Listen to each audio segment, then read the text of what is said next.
그만 와요.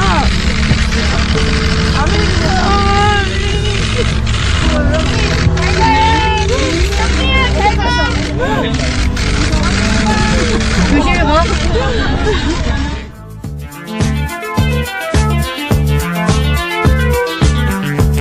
여자 아이스하키 남북 단일팀이 오늘 헤어졌습니다. 돌아가는 북측 선수도 울었고 떠나보내는 남측 선수도 울었습니다.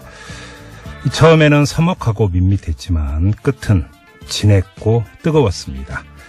이게 같은 피, 같은 민족만이 보일 수 있는 정이겠죠. 자, 남북 당국자들이 부디 이 뜨거운 정을 평화의 에너지로 삼아주시기 부탁드립니다.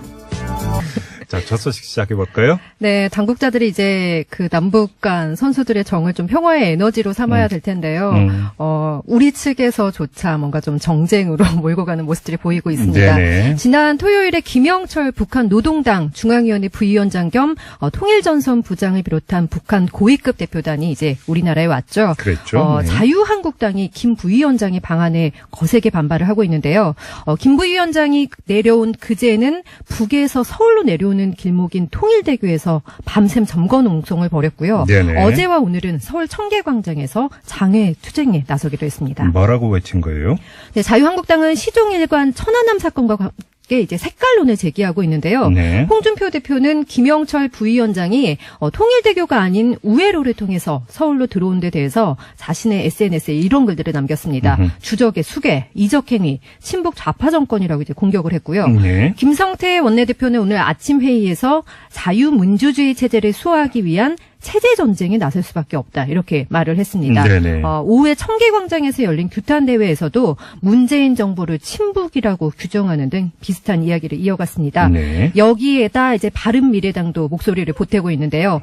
오늘 아침 열린 첫 번째 의원총회에서 김영철 부위원장의 방안에 대한 긴급 현안 질문을 정부에 요구했습니다. 네. 유승민 공동대표는 문 대통령 본인은 천안함 전범 김영철에게 천안함 연평도 포격에 대한 사과 요구는 한마디도 못하고 어제 평창에서 극비리에 이뤄진 만남에서 비핵화란 단어, 이 단어는 꺼내지도 못했다 이렇게 말을 했습니다. 근데 유승민 대표가 이 얘기를 한 것과 비슷한 시각에 문재인 대통령은 김영남 부위원, 그러니까 김영철 부위원장과의 만남에서 비핵화를 언급했다. 이런 기사가 나왔어요. 그렇죠. 자, 청와대에서 발언 사실을 확인을 해줬다고요. 네, 문재인 대통령과 김영철 부위원장이 동계올림픽 폐막식이 열린 어제 이제 평창에서 비공개로 만났잖아요. 네네. 이후에 김의겸 청와대 대변인은 서면 브리핑을 통해서 문 대통령은 남북관계 개선과 한반도 문제의 본질적인 해결을 위해서라도 북미 대화가 조속하게 열려야 한다 이렇게 지적했다 이렇게만 전했습니다. 네네. 그래서 이제 문 대통령이 언급한 한반도 문제의 본질적 해결이라는 말이 한반도 비핵화를 그러니까 직접적이 아니라 우회적으로 표현한 거 아니냐 이런 해석이 나왔는데요. 네. 그런데 이제 실제로 이렇게 말을 돌려서 한 게 아니라 문재인 대통령이 비핵화라는 표현을 실제로 언급했다고 청와대가 오늘 아침에 확인을 해준 겁니다. 자, 그걸 어떤 의미로 봐야 될까요, 그러면? 전문가의 의견을 좀 들어봤는데요. 김현철 인제대 통일학부 교수는 이미 장관급 회담 때 비핵화에 대한 정부의 입장을 명확하게 전달했다면서 네. 일관된 우리의 정부의 입장이라고 말했습니다. 문재인 정부의 북핵 정책이요. 두 가지를 동시에 얘기를 했을 거예요. 입구에서는 동결로 시작을 해서 출구에서는 비핵화까지 맞춰야 된다. 그게 우리 정부의 기본 입장이고 그리고 늘 얘기를 해왔고요. 당연히 이제 뭐 대통령이 통일전선 부장한테 분명하게 이제 얘기를 하는 거고요. 출구를 강조하는 사람도 있는데 다 순서가 있고 절차가 있고 우리는 일단은 동결부터 시작해서 최종 목표까지 가보자 이런 거죠. 네, 일단 입구부터 진입을 해야 된다 이런 이야기죠. 네, 그렇죠. 이처럼 이제 천안함 사건과 관련해서 북한 김영철 당 부위원장의 방남이 이제 논란을 빚고 있잖아요. 네. 이 와중에 이명박 전 대통령의 행보가 좀 주목을 받고 있습니다. 이 전 대통령이 오늘 경기도 평택의 천안함 기념관을 둘러보는 사진을 자신의 페이스북에 공개를 했거든요. 네. 페이스북에 이렇게 적었습니다. 천안함 폭침 주범에게 국빈 대접을 하는 이 나라의 현실이 부끄럽게 느껴졌다. 이렇게 썼는데요. 다음 달 초 이제 평창 동계올림픽이 끝나고 검찰이 이 전 대통령을 소환할 것이다. 이제 이런 전망들이 많이 나오고 있잖아요. 네네. 이런 상황에서 보인 행보라서 이 전 대통령이 좀 보수층을 자극해서 자기에게 이제 조금이라도 유리한 상황을 만들어 보려는 거 아니냐. 이런 해석들도 나오고 있습니다. 그래요. 근데 또 다른 뉴스가 있죠. 네, 이명박 전 대통령의 사위 이상주 삼성전자 전무의 자택과 사무실을 이제 검찰이 압수수색했다 이 소식인데요. 네네. 이 전무는 이전 대통령 측이 불법 자금을 받는데 이제 관여한 혐의를 받고 있습니다. 네. 검찰이 이 전무를 통해서 흘러간 돈이 기존에 이제 계속 제기됐던 뭐 국가정보원 특수활동비나 아니면 삼성전자의 다스 소송 대납비 이거와는 더 다른 성격의 자금일 것으로 보고 이제 수사를 하고 있는데요. 네네. 이 전무는 원래 이제 검사로 일하다가 2004년에 삼성화재로 이제 자리를 옮겼고요. 2008년부터는 삼성전자 해외 법무 업무를 맡았습니다.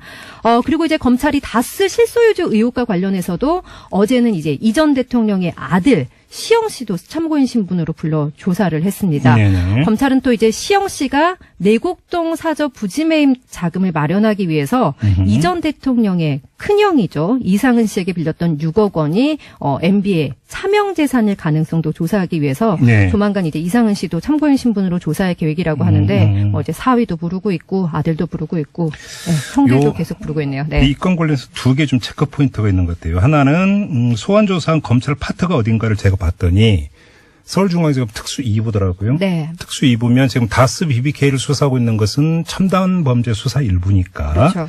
다른 건이다. 그래서 지금 언론이 보도하고 있는 것처럼 이건 좀 다른 건 아니냐라고 하는 이야기가 여기서 나오는 것 같고 또 한 가지는 그렇다면 시점이 안 나오잖아요. 언제냐. 네. 근데 저희가 직설에서 정두원 전 의원이 밝힌 내용이 있습니다. 이상주 전무. 청와대에서 같이 산 적이 있었다고. 네. 초기에. 혹시 이 시점에 따라서 요 성격, 그다음에 이 전달 경로로 지금 이상주 전무를 지목하고 있는데 시점이 언제냐에 따라서 요 얘기가 좀 더 구체화돼서 묘사가 될 수 있는 부분이 있는데 좀 속보가 나오는 거 계속 좀 봐야 될 것 같아요. 네. 뭐 이거 말고도 또 이명박 정부 시절에는 그 국가정보원이 민간인 댓글부대 사이버 외곽팀을 동원해서 이제 정치 개입했다, 뭐 이제 이런 사건들도 있었잖아요. 네네. 오늘 이제 이 사건과 관련해서 검찰이 종합 이제 수사 결과를 발표했거든요. 네. 검찰이 원세훈 전 국정원장, 또 이종명 전 국정원 3차장, 유성옥 전 심리전단장, 민병주 전 심리전단장 등 이제 6명을 구속을 했고요. 네. 심리전단 소속 국정원 직원, 또 뭐 사이버 외곽팀장으로 활동했던 일반인, 국정원 퇴직자 모임인 양지회 간부, 그리고 이제 2012년 대선 때 이 댓글 사건을 촉발했던 국정원 여직원 있잖아요. 이렇게 네네. 모두 24명을 불구속 기소했습니다. 검찰이 이 불법 공작에 들어간 세금이 63억 원이다. 63억 원이 사용됐다. 네네. 이런 사실을 확인했는데요. 네. 국정원 심리전단은 외곽팀을 관리하면서 운영 실적을 보고 활동비를 지급했는데 한 몇몇 외곽팀장을 보면요. 뭐 3억 원, 4억 원 이상 이렇게 각각 활동비를 받아간 것으로 드러났습니다. 이건 지금 국정원 건이고 군사이버사령부 문제가 아직은 남아있어요. 이건 또 다른 건입니다. 다른 관례가 되니까. 뭐 김관진 전 국방장관의 어떤 추가 소환 조사에도 이제 예고가 되고 있는 상황 네. 아니겠습니까? 좀 지켜보도록 하고요. 그래서 다음 소식으로 가죠. 네, 경찰이 배우 겸 전 대학 교수 조민기 씨에게 성추행 피해를 입은 학생과 이제 졸업생들에게 구체적인 진술을 확보했다. 이제 이런 소식이 전해졌는데요. 네. 진술을 확보한 피해자가 5명입니다. 경찰이 이제 조 씨에 대한 폭로에 대해서 정식 수사에 들어갔고요. 조만간 조 씨를 소환할 것으로 보입니다. 네. 또 16살, 18살이던 미성년자 단원들의 성폭행한 의혹을 받고 있는 경남 기내 한 극단 대표는 경찰에 체포됐습니다. 네. 조모 씨입니다. 이 사람도. 네, 그리고 이제 경찰이 최근 미투 운동과 관련해서 유명인 좀 그래도 알려진 것으로 보이는 사람 19명의 성폭력 혐의를 들여다보고 있는데요. 3건에 대해서는 이제 정식으로 수사에 들어갔다 이런 소식입니다. 지금 문재인 대통령도 관련 언급을 오늘 했죠. 네, 오늘 청와대 수석 보좌관 회의에서 미투 운동을 적극적으로 지지한다면서 네. 사법당국이 좀 적극적인 수사에 나서달라 이렇게 당부를 했는데요. 네. 피해 사실을 폭로한 피해자들의 용기에 경의를 표한다고 말하면서 피해자의 폭로가 있는 경우는 형사 고소 의사를 확인하고 또 친고죄 조항이 삭제된 2013년 6월 이후 사건이라 하더라도 피해자 고소가 그러니까 없다 하더라도 적극적으로 수사를 하라 이렇게 강조를 네. 했습니다. 네. 그리고 이번 기회를 근본적인 대책을 마련하는 기회로 삼아야 한다 이렇게 강조하기도 했습니다.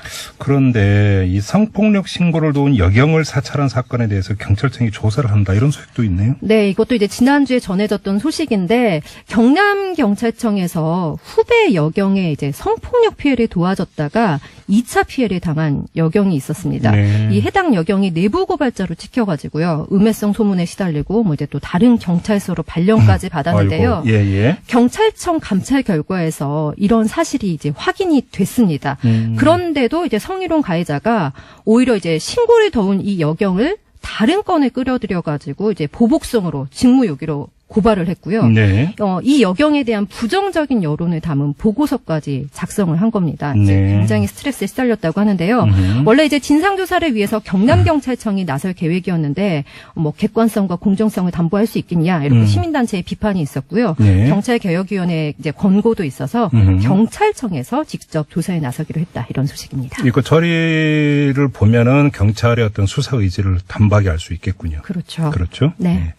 자, 한국지행 관련은 후속 기사가 있네요. 네, 지금 정상화 놓고 뭐 우리 정부랑 GM이 계속 줄다리기 협상하고 있는데 네. GM이 얼마나 신차 배정을 이렇게 할지에 따라서 우리 정부의 입장도 달라질 전망인데요. 네네. 산업부 관계자가 이제 한국 GM이 GM이 외국인 투자 지역 지정을 요청했는데 GM의 신차 배정 등 신규 투자 계획이 어느 정도 돼야 하지 않겠냐, 그러니까 그게 전제돼야 되지 않겠냐 이렇게 말을 했습니다. 예. 그리고 또 신차의 모델, 성격이 중요하고 우리나라에서 잠깐만 있다 가는 게 아니라 그래도 최소한 5년 이상은 생산해야 한다고 이렇게 밝혔는데요. 네. 사실 이제 외국인 그 투자 지역으로 지정이 되면은 뭐 최초 5년 소득에 대해서는 법인세 100%가 감면되고 이후 2년에 대해서는 이제 50%를 감면받을 수 있거든요. 네네. 네, 그러니까 이런 게 전제돼야 된다라고 먼저 신차 배정에 대해서 요구를 한 것으로 보이고요. 네.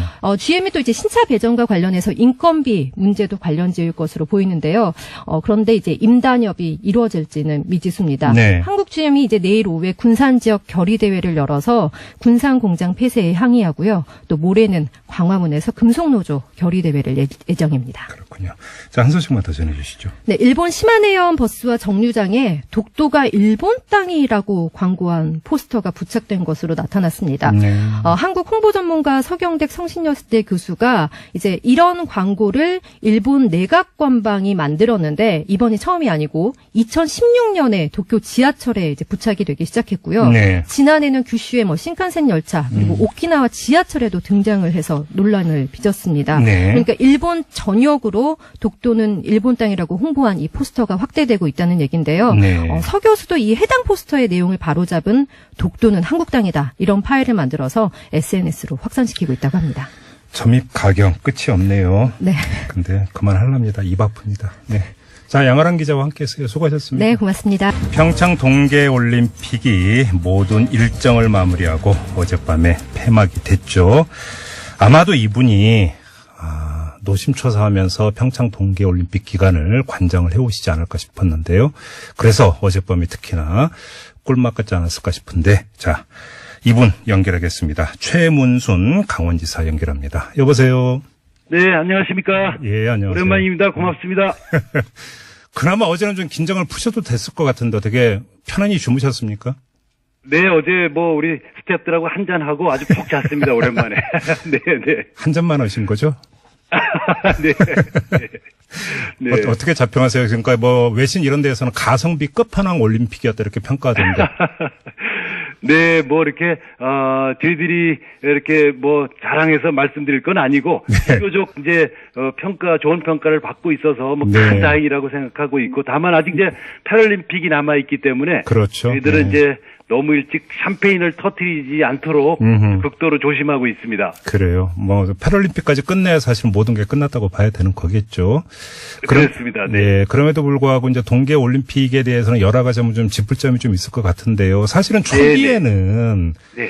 사실 뭐 지사님은 아마 더 그러셨을 것 같은데 걱정하는 분들이 많았거든요. 이러다가 흥행 성공하겠느냐 이렇게 걱정하는 분들이 많았는데 네네. 돌이켜보면 솔직히 지사님도 걱정이 태산 같으셨죠.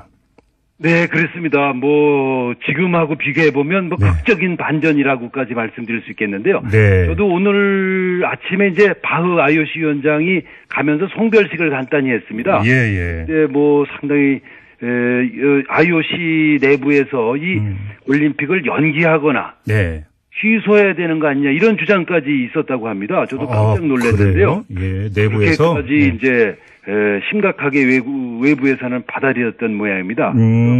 저희들이 이제 이번에 올림픽의 성과가 이게 한반도가 늘 전쟁 위험 지역이고 네. 전쟁 지역이고 이렇게 보도가 되고 그랬는데 사실 와서 보니까 여기처럼 안전하고 평화로운 나라가 없다라는 걸 그분들이 뭐 세계 언론인들과 체육인들이 다 느끼고 갔다는 게 저로서는 뭐 큰 자산이라고 생각하고 있습니다. 예. 근데 IOC 안에서 정말 그렇게 진지하게 뭐 취소 내지 연기가 뭐 그렇게까지 논의가 됐다고 그래요?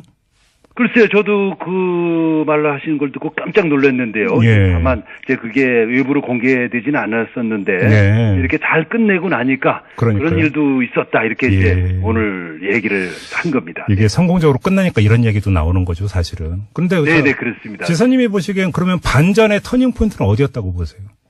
역시 이제 북한의 참가였습니다. 네. 우리 국민 여러분들, 자원봉사자들, 우리 조직위원회 모두 잘 준비를 해놓고 있었지만, 네. 북한의 참가가 이제 방아쇠를 당겼고, 네. 그 방아쇠에 따라서 우리가 준비해 왔던 것들이 이렇게 이제 호평을 받게 되는 이제 촉발제 역할을 한 걸로 저희는 판단하고 있습니다. 바로 그렇기 때문에 지사님께서 2021년 동계 아시안 게임 남북 공동 개최까지 이제 공개적으로 제안을 하셨잖아요. 네네 그렇습니다. 네. 그런데 문제는 그러니까 아직도 그러면 몇 년 남아있기 때문에 그 모멘텀을 이어가는 게 대단히 중요한 것 같은데 혹시 그럼 구체적인 계획을 갖고 있어요?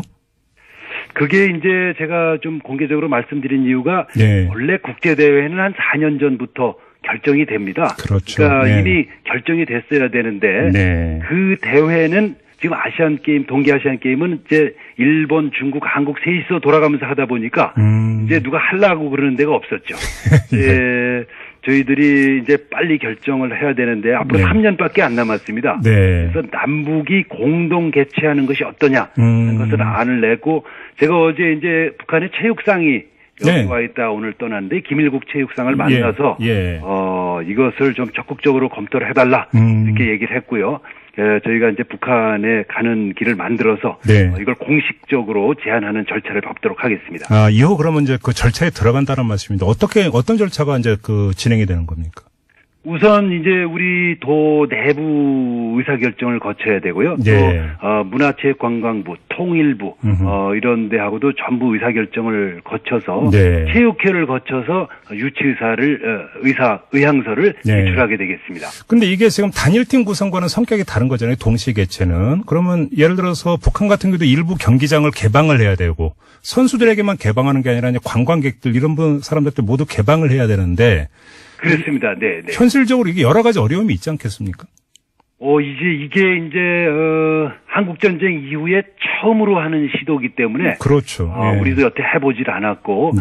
굉장히 어려움이 많을 걸로 봅니다. 예를 들어서 이제 조직위원회를 구성한다고 하더라도 공동조직위원회를 만들어야 되고. 그렇죠. 그러면 사무실은 어디다 둬야 되는지. 비용은 어떻게 해야 되는지. 그리고 그 종목은 어떻게 분담해야 되는지. 이런 것들이 전부 하나하나가 처음 하는 일들이어서.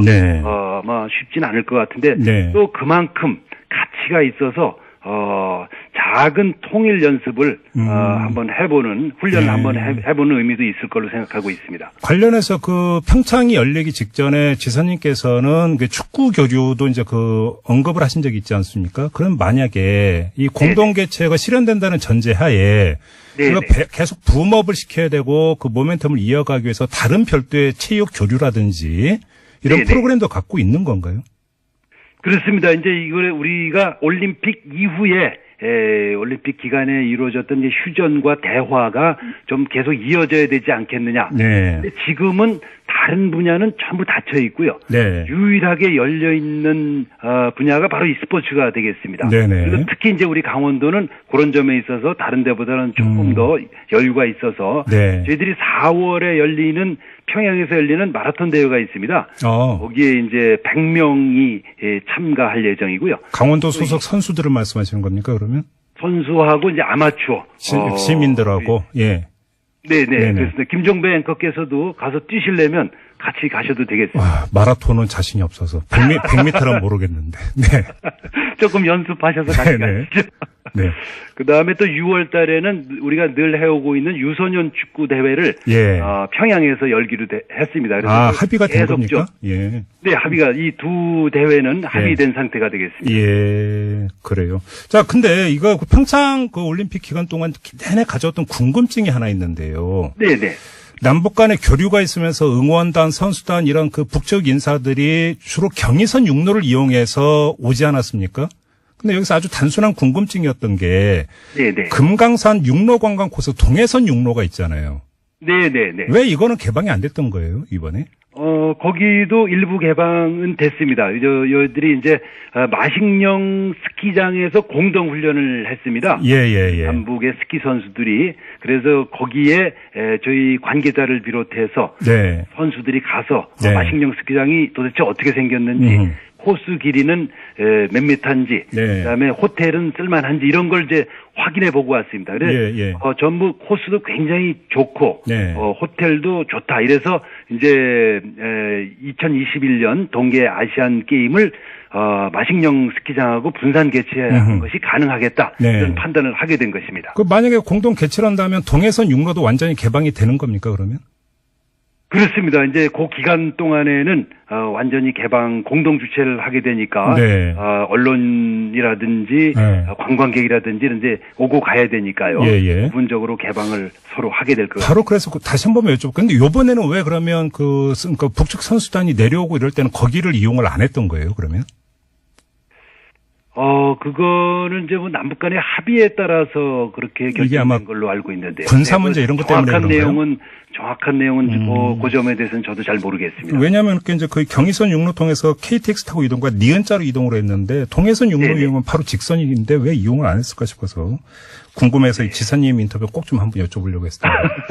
네. 알겠습니다. 저도 죄송합니다. 네. 네. 평창 얘기로 좀 돌아가서 아주 실무적인 문제 몇 가지가 있는데요. 첫째. 네네. 그 경기장 활용 방안이 아직 다 안 짜여졌다 이런 보도가 나오던데요. 네, 지금 이제 약간의 변수가 생겨서 그렇습니다. 예. 저희들이 이제 처음에 이 경기장을 지을 때 두 가지 원칙을 갖고 있었는데요. 네. 우선 짓는 숫자를 가장 적게 짓는다. 그래서 6개만 새로 지었습니다. 13개 경기장 중에. 네네. 그다음에 새로 짓는 경기장들도 나중에 문제가 될 것 같으면 해체할 수 있도록 설계 단계부터 반영한다. 이렇게 이제 했는데 네. 경기를 진행하면서 보니까 금메달도 따고 네. 또 예를 들어 마늘 소녀 같은 경우도 좋은 성적을 낸 게 네. 거기 경기장이 있어서 그렇습니다. 의성에 있다면서요? 컬링 네네. 경기장이. 예. 그렇습니다. 그리고 윤성빈 선수 그리고 우리가 이제 강원도에서는 감자가 마늘한테 밀렸다. 뭐 이런 얘기들도 하고 그러는데요. 네.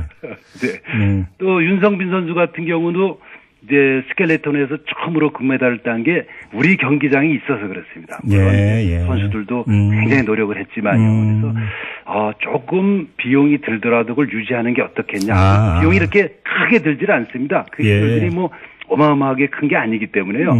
컬링 경기장 같은 거는 아주 작습니다. 이제 그래서 그걸 조금 선수들이 그런 요청을 아마 곧 공개적으로 요청할 것 같은데, 예. 그하고 잘 합의해서 좋은 결론에 도달하도록 하겠습니다. 그러면 개폐식이 열렸던 그 경기장은 어떻게 되는 겁니까? 그 경기장은 처음부터 조립식으로 지어서 그것도 이제 헐 수 있는데 이번에 개폐식을 잘 하다 보니까 저거를 좀 헐기가 너무 아까운 거 아니냐. 또 민간에서 계속 우리가 공연을 좀 하겠다. 이런 제안이 들어오고 있습니다. 아, 그래요? 네. 그것도 그래서 한번 재고를 일부 하는 방법도 있고요. 네네. 지금은 완전히 하는 걸로 돼 있는데 한번 다시 좀 이렇게 돈이 너무 들지 않는 방식으로 유지하는 것도 검토해 보도록 하겠습니다. 그럼 그러니까 큰 그 방향과 기조는 유지, 그다음에 활용 이쪽이네요, 전부 다. 네. 네네, 그렇습니다. 네. 자, 경기 특수는 어떻게 평가하세요? 강원도 내에서의.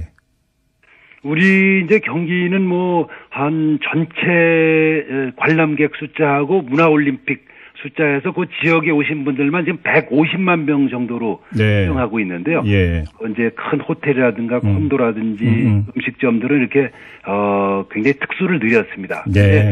서민들 민박집이라든지 소규모 음식점 같은 데들은 경비가 너무 삼엄하고 그러고 뭐 이부제 운영 뭐 이런 등등으로 인해서 오히려 더 못했다는 평가도 있고 그래서 예. 요 점에 대해서도 이제 보완을 할 예정입니다. 아, 그렇군요. 마지막으로 이 점을 좀 여쭤볼게요. 이제 그 강원지사를 맡고 계시기 때문에 그 말씀을 하시는데 조심스럽고 한계가 있을 것 같은데 지금 그 네. 김영철 통일전선부장의 방남으로 이른바 그 남남 갈등 비슷한 양상이 벌어지고 있는데 네네. 이걸 여쭤볼 생각은 없고요. 다만 강원도 같은 경우는 접경 지역이다 보니까 상당히 안보에 대해서 민감하다. 이런 게 일반적인 평가였지 않습니까? 그렇습니다. 근데 이번에 평창 올림픽이 평화 올림픽으로 치러지면서 좀 인식의 전환이라고 할까요? 이런 것들 어떻게 좀 그 지사님이 느끼세요? 어떻습니까? 그렇습니다. 우리 도는 도뿐만 아니라 대한민국도 그렇죠. 우리 네. 도가 갖고 있는 슬로건 중에 하나가 평화가 돈이다. 아, 예. 풍속적이지만요. 네. 실제로 그렇습니다. 이게 평화가 깨지고 군사적인 긴장이 높아지면 관광객 숫자가 우선 줄어듭니다. 그렇죠, 그렇죠. 예. 그래서 이번에도 또 우리가 이번에 올림픽 기간을 올림픽 휴전 기간으로 정해서 유엔에서 우리나라 주도로 올림픽 휴전을 결의안을 이끌어냈는데요. 네. 휴전이라는 것은 적과의 휴전입니다. 그래서 이번에 뭐 김영철 노동장 부위원장도 네. 휴전 이 기간만큼은 네. 휴전 상태에서 대화를 시작해 보는 거죠. 그래서 우리 대한민국이 분쟁 지역이 아니고 네. 전쟁 위험 지역이 아니고 가장 평화로운 지역이다. 그래서 관광객도 늘고 네. 투자도 좀 늘리는 효과가 분명히 있을 걸로 저는 생각하고 있습니다. 이걸 좀 비핵화를 통해서 좀 영구적으로 네. 끌어갈 수 있는 토대가 마련된다면 저희들로서는 더 말할 수 없이 바람직한 결과가 되겠습니다. 네. 알겠습니다. 그동안 고생 많이 하셨고요. 패럴림픽까지 잘 치러지길 기원하겠습니다. 네, 고맙습니다. 고맙습니다. 네. 감사드립니다. 네. 지금까지 최문순 강원지사였습니다. 평창 동계올림픽 기간 동안 경기장 안팎의 소식을 전해드린 오늘의 평창시간. 오늘 마지막으로 총정리한 시간으로 꾸며보겠습니다. 한겨레신문 김동훈 스포츠부장 연결합니다. 여보세요. 예, 안녕하세요. 네. 우리 김동훈 부장님도 스포츠부장이라 그동안 고생 많이 하셨죠? 평창 기간 동안에. 그렇습니다. 네. 거의 뭐 집에 잠만 자고 오밤중에 퇴근했다가 새벽에 출근하고 그랬습니다. 아무튼 스포츠부장으로서 일단 이전부터 좀 여쭤봐야 될 건데 경기력 평가 뭐 이 예. 메달이 그러니까 상당히 다변화됐다. 여기에 이제 그 방점을 찍는 평가가 많더라고요. 예, 그렇죠. 뭐 사실 이번에 우리가 이 금메달 우선으로 하면 종합 7위, 또 총 메달 수로 열기골은 6인데요. 네. 예, 하지만 이번에 종목이 상당히 좀 다변화되면서 네. 겨울 스포츠가 사실 이제 크게 빙상, 뭐 아이스하키와 컬링도 포함되고요. 네. 설상, 스키와 스노보드, 그다음 썰매, 뭐 봅슬레이, 스켈레톤, 로지 이렇게 세 개 대종목으로 나뉘는데 네. 특히 그 스노보드, 설상 종목과 봅슬레이, 스켈레톤, 이 썰매 종목에서도 메달이 나왔다는 것. 그렇죠. 그동안에 우리는 쇼트랙 아니면 스피드 스케이팅이었잖아요. 네네. 그리고 여기에 유일하게 피겨의 김연아 선수가 금메달에 가 있었는데 이번에 컬링, 스노보드, 스켈레톤, 봅슬레이 메달 딴 종목이 무려 6개나 됩니다. 네네. 근데 이런 나라가 별로 없어요. 사실 노르웨이도 뭐 바이애슬론이나 그 크로스컨트리 이쪽에 좀 많이 집중돼 있고요. 그러니까요. 뭐 독일도 썰매 종목이 집중돼 있는데 이런 점은 상당히 좀 고무적이다. 그럼에도 불구하고 전체적으로 보면 이 메달을 가져간 나라가 너무 몇 개 나라로 쏠려 있지 않느냐 이런 지적은 나올 법합니다. 예, 그렇습니다. 하지만 사실 동계올림픽이 북반구 부자 나라의 전유물 이렇게 얘기가 됐었거든요. 네네. 근데 하지만 이제 평창이 슬로건을 뉴 호라이즌, 새로운 지평, 네. 동계 종목 그 약소국을 지원하는 걸 약속하면서 유치에 성공을 했거든요. 네. 이번 대회 보면은 92개 출전국 가운데 3분의 1에 가까운 30개 나라가 메달을 하나라도 가져갔어요. 아, 예. 이거 과거 대회를 보면은 2006년 토리노, 2010 밴쿠버, 2014 소치까지 하나라도 그 메달을 딴 나라가 26개 나라에 불과했거든요. 예. 이번에 30개 나라로 많이 좀 늘었네요. 많아졌다. 예, 예. 이렇게 볼 수 있습니다. 알겠습니다. 그리고 뭐 경기에서 약간 벗어나서 여자 팀 추월 논란을 비롯해서 몇 가지 좀 짚어야 될 문제는 좀 남아 있습니다. 그렇습니다. 뭐 빙상연맹 또다시 도마 위에 오르고 있고요. 네. 이른바 노성일 선수 왕따 주행 논란 이번 대회 큰 오점이었는데 그러게요. 이게 좀 특정 선수 개인의 문제라기보다는 빙상계 내부의 어떤 뿌리 깊은 파벌 싸움 이런 시각도 있고요. 네네. 근데 저는 개인적으로 김보름 선수가 정말 그 큰 부담감 속에서 값진 은메달을 따냈는데 네. 어쩌면 생애 최고의 날에 이렇게 기쁜 날 웃지도 못하는 모습이 너무 안타까웠는데요. 그러게요. 예. 청와대 국민청원 50만 명을 넘어섰는데 이 국민청원의 내용을 보면 네. 선수 자격을 박탈하라 이런 거였거든요. 근데 좀 아쉬운 점은 그런 것보다는 좀 진상을 제대로 조사하라. 네네. 뭐 이런 정도의 청원이었으면 어땠을까. 좀 아쉬움이 듭니다. 그리고 또 하나 짚을 것은 컬링의 경우인데요. 예. 여자 컬링이 값진 성과를 냈지만 컬링 역시 좀 과거부터 파벌 문제가 좀 시끄러웠거든요.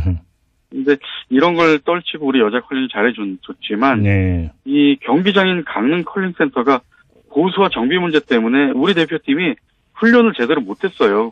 여기서 네. 홈 어드밴티지를 살리지 못했는데 이 고작 이 홈그라운드에서 닷새 정도 훈련하고 네.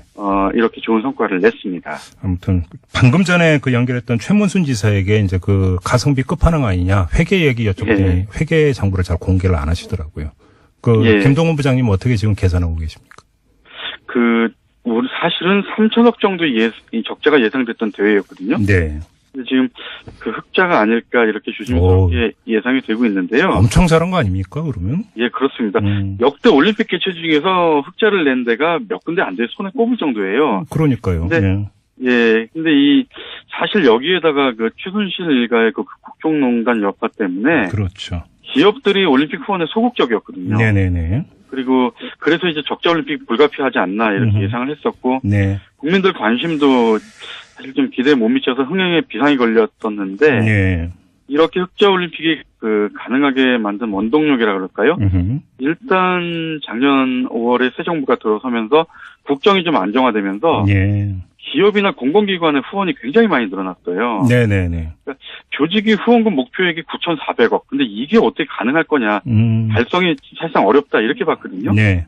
이걸 훌쩍 넘어서 한 20%가량 초과 달성을 해서 1조 1,200억 원. 네. 그러니까 굉장히 1조 1,123억 원. 예. 굉장히 좀 많은 성과를 거뒀고요. 또 끈질기게 IOC하고 협상하면서 IOC 지원금을 원래 4억 달러였는데 700만 달러를 더 받아냈어요. 아, 그랬군요. 예. 예, 그리고 그 스폰서들, 스폰서라고 하는 그런 스폰서들의 후원금도 2억 달러여서 2억 2,300만 달러로 확대가 됐죠. 예. 예. 이런 점들. 회계 내용이 뭐 튼튼하네요. 이 정도면. 그리고 예. 마지막으로 이제 패럴림픽이 예. 남은 것 아니겠습니까? 예, 그렇습니다. 패럴림픽이 바로 이제 또 이어지는데요. 네. 3월 9일부터 3월 18일까지 열흘 동안 이 평창과 강릉 일대에서 이번 그 평창 올림픽과 똑같은 어떤 모양새로 진행이 되는데요. 네. 조직위가 참가 신청을 마감을 했는데 네. 역대 최대 규모입니다. 오호, 예. 49개 나라에서 570명의 선수단이 참가를 하고요. 네. 근데 이번 패럴림픽 주목해서 볼 점 딱 하나 있습니다. 제가 보기에는 뭔데요? 탁구 남북 단일팀의 주역 있잖아요. 네. 북한의 리분이 우리 남쪽의 현정화 선수였죠. 예. 27년 동안 한 번도 못 만났었는데 이번에 드디어 상봉을 할 가능성이 굉장히 높습니다. 그래요? 예, 리분이 단장이 이제 북한의 선수단을 이끌고 내려올 가능성이 굉장히 많고요. 그렇군요. 이렇게 되면 뭐 남북 화해 분위기. 또 내일 우리가 오전 10시부터 판문점 통일각에서 남북 실무회담이 있거든요. 네네. 이 패럴림픽 참가를 두고 또 이번에도 응원단하고 기자단하고 해서 총 150명 정도가 또 남쪽으로 내려오고요. 네네. 예, 남북 화해 분위기는 계속 이어질 것으로 예상이 됩니다. 그래야죠. 네. 자, 이 오늘의 평창 그동안 고생해 주셨는데요. 자, 오늘로 마무리하도록 하겠습니다. 고맙습니다. 예, 감사합니다. 네, 지금까지 한겨레 신문 김동훈 스포츠 부장과 함께했습니다. 지난주에 우리나라에서는 이른바 미투 운동이 뜨겁게 달궈지고 있었습니다. 이때 스위스 제네바에서는 소위 국제여성헌법이라 불리는 유엔 여성차별철폐협약에 관한 한국 정부의 8차 이행 보고서에 대한 심의가 열렸는데요. 이 성평등 공약을 내놓은 문재인 정부에 대한 국제사회의 첫 번째 평가다, 이렇게 보시면 될 것 같습니다. 자, 여기에 참여했었던 한 분을 저희가 스튜디오로 직접 모셨는데요. 여성가족부 장관을 수석대표로 한 이 대표단에 NGO 대표로 참여했던 분입니다. 민주사회를 위한 변호사 모임 여성인권위원회 소속의 박인숙 변호사인데요. 지금 제 옆에 나와 계십니다. 어서 오십시오, 변호사님. 네, 안녕하세요. 언제 귀국하셨어요? 오늘 아침 9시에 귀국했습니다. 그럼 귀국하자마자 쉬지 못하고 지금 방송에 나오신 겁니까? 네, 잠깐 한숨 자고. 아직 시차 적응이 다 안 되셨죠? 네, 긴장하다 보니까 시차 적응이 그리 중요하지 않습니다. 뭘 긴장으로? 일정도 다 끝났는데. 여기 이 방송. 네네. 편하게 생각하세요. 편하게. 뭘 그렇게 생각하세요. 심의도 이미 끝났는데 네. 제네바에서 심의가 더 중요했던 거잖아요. 네, 그렇습니다. 그래도 저희가 마치고 함께 그래도 이번 심의 15명의 NGO 대표들이 갔었는데요. 예, 그래도 잘 조합을 맞춰서 잘 융화되어서 좋은 결과 얻을 수 있을 것 같다라는 그런 얘기 나누었습니다. 근데 사실 이제 이 방송을 듣고 계시는 애청자 여러분들 가운데 유엔 여성차별 철폐 협약이라고 하는 게 뭐냐? 좀 생소한 분들도 계실 것 같은데 설명을 좀 부탁드리면. 유엔 여성 차별 철폐 협약이라는 것은요. 9개 유엔의 주요 협약 중에 하나인데요. 여성에 대한 모든 형태의 차별 철폐에 관한 협약입니다. 그래서 이것에 대해서 우리나라의 경우 1984년에 비준을 하였고요. 1986년에 1차 보고서를 위원회에 제출을 하였습니다. 네, 그리고 이것은 지금 1985년부터 1월부터 국내법과 같은 효력을 발생하는 협약으로서 우리나라는 당사국으로서 협약의 의무 조항에 따라서 그 의무를 해야 합니다. 그러니까 이행 보고서라고 하는 게 이제 이 협약에 따라서 여성 차별을 어떻게 근절할 것인가, 정부 정책, 방안 이런 것들을 이제 쭉 정리해서 유엔에 보고를 하고, 그러면 유엔에서 이제 이거에 대해서 이제 심의를 하는 거죠. 제대로 돼 있나 안 됐는가. 그게 이제 벌써 8번째 심의라고요. 네, 그렇습니다. 그럼 이번에 심의 대상은 문재인 정부가 들어서서 만든 보고서. 그렇지 않습니다. 아닙니까? 이번 보고서는 2015년 9월 1일 날 제출한 보고서입니다. 박근혜 정권 때네요, 그러면? 네. 그래서 2011년부터 2015년 7월까지의 여성 정책의 이행 사항을 유엔에 제출한 것입니다. 그래요? 그러면 그 좀 내용, 아주 핵심적인 내용 한두 가지만 좀 소개해 주시면 어떤 내용이 들어가 있었던 거예요? 저는 지금 저희가 6개의 파트로 나눠가지고 좀 이렇게 업무 분담을 해서 좀 진행을 하였는데요.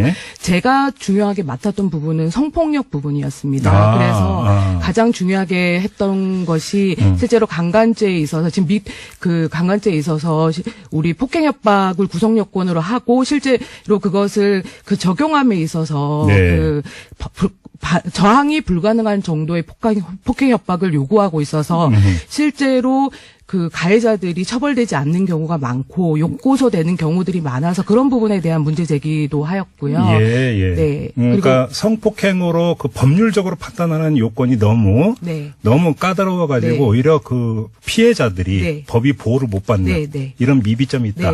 그런 부분을 제가 좀 맡아서 위원들에게 우리나라의 법제상의 문제점들을 어필을 하였습니다. 그랬더니 유엔에서의 평가는 어땠어요? 심의 결과는? 실제로 위원들이 저희의 어떤 그런 의견을 받아들여서 유엔 본 심의 과정에서 강간죄의 구성 요건에 대한 질문을 했었거든요. 근데 정부 답변으로는 위원회의 어떤 질문 자체를 좀 잘 이해를 하지 못해서 정확한 답변을 하지 못해 나중에 장관님께서 나중에 서면 제출하겠다라고 말씀하셨습니다. 그래요? 네. 오늘 준비가 덜 됐던 거 아니에요? 그러니까 항상 갖고 있는 좀 준비된 답변이 있거든요. 그 중에 하나가 뭐냐면 이제 가장 법무부에서 잘했다라고 생각하시는 게 친고죄 폐지 한 부분이랑 그다음에 그 부분을 좀 많이 강조를 하시고 그래서 저희가 이제 피해자들이 오히려 이런 입증 책임의 어떤 부담을 갖게 되고 피해자가 이 범죄에 있어서 어떤 피해자가 이걸 진행해야 되는 부담감이 있다는 부분을 많이 강조를 했었는데 그것을 없앤 것이 친고죄다 이렇게 말씀을 하고 계십니다. 그러니까 친고죄가 있는 동안은 2013년인가 그때 이제 가서야 친고죄가 없어지는 거잖아요. 그럼 친고죄가 있을 때는 내가 성폭행을 당했습니다라고 피해자가 입증 책임이 피해자한테 있었어요, 그 전에? 그렇지는 않습니다. 당연히 이제 입증 책임은 검사에게 있지만 이 성폭행 범죄의 경우는 굉장히 내밀한 영역에서 일어나는 일들이기 때문에 굉장히 중요한 그 증거가 실제로 부족하고 그래서 피해자의 일관되고 모순되지 않는 진술이 굉장히 중요하게 작용을 하게 됩니다. 그렇죠. 그래서 이제 수사기관이나 수사기관에서 피해자에게 계속 반복해서 그 상황을 진술하게끔 하고 그 모순점을 찾아내는 형태로 지금 재판이 진행이 되다 보니. 예. 네. 근데 지금 사실 우리나라의 어떤 세계 교육 규모라든지 네. 여러 가지에 비해서 남녀 평등 지수는 참으로 많이 떨어지는 것. 이건 뭐 사실 이제 공지의 사실 아니겠습니까? 네. 이제 그 유엔에 참여하셔서 뭐 그 각국 대표나 이런 분들하고 여러 가지 이야기 나눠보셨을 텐데. 네. 이런 이야기 들으면 그 다른 나라 사람들은 뭐라고 하던가요? 그러니까 가장 좀 재미있었던 파트 중에 하나가 예. 그 일본의 하야시 위원이라는 분이 계셨는데 그분이 예. 뭐라고 말씀하셨냐면 매년 11월 세계 경제 포럼에서 한국과 일본이 가장 그 성격차 그러니까 젠더 갭 지수가 가장 나쁜 걸로 남녀 차별이 그만큼 심하다. 네, 예. 경쟁을 하고 있는 것 같다. 그래서 본인도 이제 이 대회를 준비하면서 과연 왜 그럴까를 보니까 실제로 한국과 일본이 굉장히 유사점이 있는 것 같다. 그 중에 하나가 그 굉장히 그 실제로는 뭐 이렇게 그 교육 수준은 굉장히 높지만 성격차가 심한 이유 중에 하나가 가부장 제도와 그렇죠. 그다음에 성 역할에 대한 고정관념 이런 것 때문이 아닐까라는 생각을 하신다고 말씀을 하시더라고요. 이런 걸로는 일본과 그 경쟁 관계 있다. 이런 거 경쟁 안 해도 되는 건데. 그러게요. 네. 예, 빨리 여기서 좀 그러니까 풀려나고 좀 그 차별이 없어져야 되는 것 아니겠습니까? 네. 근데 아무튼 한국 현실이 이렇다고 쭉 얘기를 하면 반응들이 어떻게 나오던가요? 실제로 그 위원들은 뭐 NGO 쪽에서 이제 문제 제기하는 부분, 정부 보고서는 항상 모든 걸 잘하고 있다라고 쓰고 있거든요. 정부 보고서는? 네. 정부 보고서를 나중에 혹시나. 저는 이제 알았어요. NGO 대표들이 왜 같이 갔는지를 이제 알았습니다. 네, 바로 그 점 때문에. 네. 정부 보고서를 보시면 진짜 우리나라는 아무런 문제가 없어요. 근데 그거를 그게 아님을 짚어내는 역할을 하는 것이 NGO이고요. 그래서 NGO가 그 문제점을 그 위원들에게 알려주는 거고, 위원들은 그 의견을 듣고 그 정부 대표단들에게 그것에 대해서 질문을 하면서 실질적인 다이얼로그를 통해서 문제점을 밝혀내는 그런 과정인 것인데요.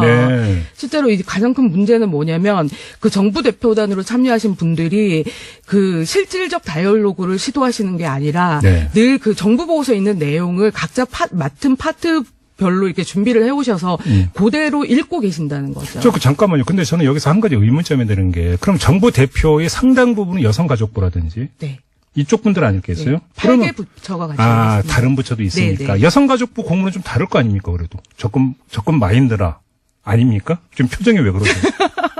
제가 뭐라고 딱히 딱 잘라서 말씀을 드릴 수가 없어요. 좀 난감한 질문을 드렸나요? 근데 이번에 제가 그 NGO 그 석에 앉아서 있었더니 어떤 그 외국 NGO 단체 분께서 저한테 오셔서 질문을 하시는 것 중에 하나가 왜 이렇게 한국 대표단이 어려 보이냐는 거죠. 어려 보인다? 그러니까 너무 어리다는 거예요. 나이를 얘기하는 거예요? 네. 무슨 얘기요? 저도 실제적으로 보니까 너무 실제적으로 굉장히 어린 듯 모이는 분들이 많이 오셨는데, 그러니까 저희가 생각할 때는 이거는 어떻게 보면 책임 있는 답변을 하실 수 있는 분들이 오셔서 답변을 하셔야 되는데 실제로 뭐 국장급이라든지 이런 분들이 오셔야 되는데 그분들이 이런 심의에서 대답하시는 걸 굉장히 힘들어하셔서 어리다라고 하는 게 사실은 그 부처에서 정책의 결정권을 갖고 있는 높은 분들이 오셔야 실효가 있는데 잘 알지도 못하고 관심도 없고 이러다 보니까 부하 내보낸다.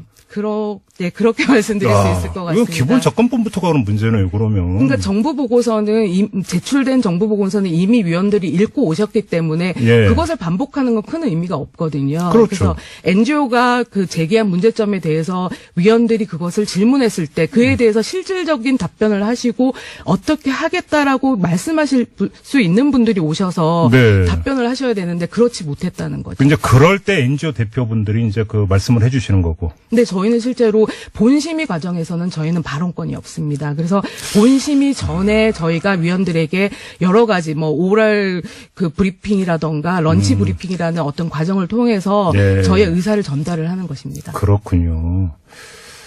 근데 지금 얘기 나누다 보니까 자연스럽게 이걸 안 여쭤볼 수가 없는데 지금 이제 국내에서 미투 운동이 이제 불을 붙고 있지 않습니까? 변호사님 어떻게 지켜보고 계세요? 이 현상은?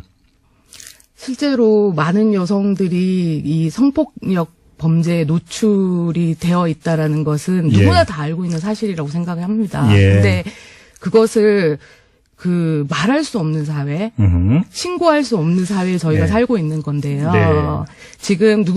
지금 이제 모든 사람들이 그래도 이 부정의한 거, 옳지 않은 것을 다 같이 말할 수 있는 이런 기회가 생겼다라는 것에 대해서 네네. 굉장히 의미 있다고 생각하고 있습니다. 아무튼 그러면 이게 하나의 이제 커다란 전환점이 돼야 된다라고 하는 데는 네. 뭐 이견이 없는 것 아니겠습니까? 네, 네. 근데 그러기 위해서는 사실은 자발적인 어떤 고발, 네.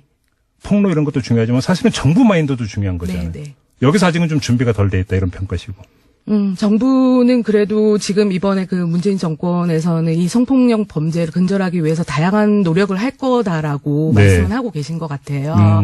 근데 이제 저희가 이제 저희 NGO에서는 어떤 것이 필요하다라는 이제 저희 NGO의 의견을 좀 제시를 하고자 한다라면 예. 첫째는 정말 그 사실적시에 의한 명예훼손죄를 폐지한다거나 그렇죠, 그렇죠. 그다음에 무고죄로 역고소를 당할 때 적어도 내가 피해자로서 이 수사를 받는 피해자로서 고소한 이 사건에 대한 어떤 결론이 어느 정도 지어진 이후에 예. 무고죄에 대한 수사가 진행이 돼서 서로 영향을 받지 않도록 그렇죠. 했으면 좋겠고요. 그리고 그렇죠. 피해자에게 뭔지 성희력 이런 것들을 증거로 삼아서 결국은 피해자가 고소한 사건이 피해자를 공격하는 사건으로 되지 않아야 된다고 그렇죠. 생각을 하고 있습니다. 그러게요. 여러 가지 좀 손볼 데가 또 많다는 이런 네. 지적이신 것 같습니다. 자, 알겠습니다. 오늘 말씀 여기까지 듣도록 하고요. 아직 시차 적응도 안 되셨는데 이렇게 나와서 말씀해 주셔서 고맙습니다. 얼른 가서 쉬셔야 될 것 같아요, 변호사님. 감사합니다. 많이 피곤하시죠? 편하게 대해주셔서 감사합니다. 푹 쉬시기 바랍니다. 네, 고맙습니다. 고맙습니다. 네, 지금까지 민변 여성인권위원회 소속의 박인숙 변호사와 함께했습니다. 뉴스보다 재밌고 뉴스보다 뜨거운 무적의 댓글 시간입니다. 최광기 토크 컨설팅 대표 모셨습니다. 어서 오세요. 네, 안녕하세요. 최광기입니다. 자, 이제 평창 동계올림픽이 끝났으므로 본래의 시간으로 돌아왔습니다. 네. 소감 한 말씀 하신다면? 너무나 감격적인 순간들이 많았잖아요. 평창? 네. 예. 지금 돌아온 거요? 네. 돌아온 거야, 뭐. 이제 제자리를 찾았으니까요. 네. 근데 시간이 굉장히 늦으니까 어두컴컴하고 막 그러네요. 일찍 하는 게 더 좋았던 것 같아요. 네. 다시 돌릴까요? 뭐 그러시든지요. 저는 아무 데나 좋아요. 네. 네. 자, 첫 소식 전해주세요. 네. 서서 일하거나 공부하는 것이 현대인들의 운동 부족 문제를 해결한다. 뭐 효율을 높여준다. 이런 연구 결과가 그동안 많이 나왔었는데요. 네. 그런데 반대로요. 건강을 해치고 집중력도 떨어뜨린다는 주장이 나왔다고 합니다. 호주의 커팅 공과대학 연구진이요. 네. 20명의 실험 참가자를 대상으로 2시간 동안 선 상태로 인지 능력 등을 테스트하는 실험을 한 건데요. 네. 그 결과 실험 참가자들은요. 앉아있을 때보다 선 상태로 책상을 사용할 때 허리 아랫부분과 하지의 통증을 더 심하게 느낀다고 답했고요. 이거 당연한 거 아니에요? 하여간 연구진이 하셨다니까 좀 들어보세요. 네. 공과대학에서 했대잖아요. 네. 이러한 증상이 지속되면요. 심장에 무리를 줄 수 있다고 설명했다고 합니다. 네. 인지 능력도 기존의 연구 결과들과는 정반대로요. 약 1시간 15분이 지난 후부터 집중력 저하 등의 정신적 반응이 나타났다고 밝혔습니다. 뭐 다른 경우는 모르겠고 저의 경우만 놓고 보면 저는 네. 서 있어서 11자로 서 있는 경우가 거의 없고 그래요? 서 있으면 항상 짝다리로 서 있기 때문에 아. 허리에 무리가 가요. 그렇죠. 저는 그래서 앉아야 돼요. 저는 우리 왜 학교 다닐 때 우리 국민학교였잖아요. 그 초등학교 때 쭉 12년을 월요일마다 조회하잖아요. 맞아요. 나 진짜 너무 교장 선생님 훈화 말씀. 그 좋은 말씀 중에 딱 기억되는 건 한마디밖에 없어요. 이상 이거 하나밖에 없어요. 나 진짜. 왜 이렇게 오늘 그 공감이 100배일까? 그쵸. 그 말은 공감 100배네. 네. 시간이 제자리로 오니까 모든 게 다 제자리로 돌아오는 것 같죠? 댓글 소개해 주세요. 소소한 땡땡님께서는요. 네. 뭐가 나은지 백화점에서 서서 일하는 판매 사원들한테 물어보면 되지 않나요? 서서 일하면 당연히 허리 아픈 거 아닌가요? 다리도 부어요. 그렇죠. 뭐 이런 거 연구하나 이런 거일 수도 있어요. KOLO 땡땡님께서는요. 건강은 모르겠고 배에 들어가는 건 확실. 잠깐만. 나 이 말에 진짜 확 잠깐만. 땡겨가지고. 배 들어간대요, 진짜로? 내일부터 방송 서서 하려고요, 저. 네. QW 땡땡님께서는요. 네. 스탠딩 데스크 시도해봤는데 오래 서 있는 것 자체가 힘듭니다. 네. 1시간 정도 서 있으면요. 눕고 싶어져요. 네. 오늘 왜 이렇게 공감되는 네, 얘기가 이게 정말. 많아요. 예. 그리고 아이들 졸립다고 밖에 서 있잖아요. 네. 서서 자는 애들도 많아요. 네. ABRA 땡땡님께서는요. 네. 편의점에는 이제 겨우 의자 설치가 논의되는데 배부른 소리처럼 들리네요. 라는 댓글도 주셨습니다. 네. AHJI 땡땡님께서는요. 그냥 하루 8시간만 일하게 해주세요. 그래야 동네 산책이라도 하면서 운동을 하죠. 이런 얘기를 해주셨어요. 네. 사실 너무 일을 많이 하시죠. 열심히 땡땡님께서는요. 뭐가 맞는 건지 앉아서 하다가 잠시 서서 쉬는 게 나을 듯 가장 현명한 방법이시죠. 지금 이 카카오톡으로 적과의 똥집님이 문자 주셨는데 네. 최강기님 국민학교? 나이가 그 정도였어요? 라고 지금 질문 주셨는데 아니 이걸 모르셨어요? 이거를? 저는 아니고요. 김종배 씨가 국민학교 다녔다고요. 여보세요. 진짜 네. 입에 침이나 바르고 말씀. 발랐어요. 조금 전에. 네. 다음으로 가주세요. 알겠습니다. 이것도 아주 친근한 뉴스인 것 같은데요. 네. 소방관 아저씨, 의사 선생님, 우리가 자주 붙여 쓰는 말인데요. 네. 이상한 점 혹시 느끼셨나요? 잘 모르시겠죠. 너무 익숙해서. 네. 네. 그런데 국가인권위원회가요. 소방관, 경찰관, 급식조리원, 미용사 등은 아저씨나 아주머니 등으로 이렇게 불리면서 의사는 선생님으로 지칭하는 것이 특정 직업에 대한 편견과 차별이 그렇네요. 담긴 표현이라고 지적했습니다. 네네. 사실 이렇게 딱 듣고 보면 이 말이 맞는 거죠. 맞죠. 맞는 예. 얘기네요. 예. 인권위는 이런 내용이 담긴 2017학년도 초중등 교과서 모니터링 결과를 내일 발표하는데요. 네. 교과서 속에 그 용어, 사파, 표현 등의 인권 침해적인 요소가 있는지를 분석한 결과를 공유하고요. 네. 소수자나 사회적 약자에 대한 다양성을 인정해야 한다는 내용을 담은 보고서를 내놓을 예정이라고 합니다. 맞는 지적이네요. 그러네요. 네. 자, 댓글은요. DMIN 땡땡님께서는요. 그러네. 진짜 생각 안 하고 살았다. 이러면서 그렇죠. 댓글 남겨주셨고요. 네. 아땡님께서는요. 어릴 때 받은 학교 교육이 중요하죠. 늦었지만 바람직한 것 같네요. 이런 네. 얘기하셨어요. 네. 우리가 이렇게 나이가 들어도 그 어렸을 때 받은 교육 때문에 늘 군인 아저씨. 이젠 아들이 군대를 가게 생겼는데 맞아요. 늘 군인 아저씨라고 맞아요. 이렇게 하잖아요. 맞아요. 네. 오늘 또 여러 가지가 또 탄로나네요. 반면에 잠깐만.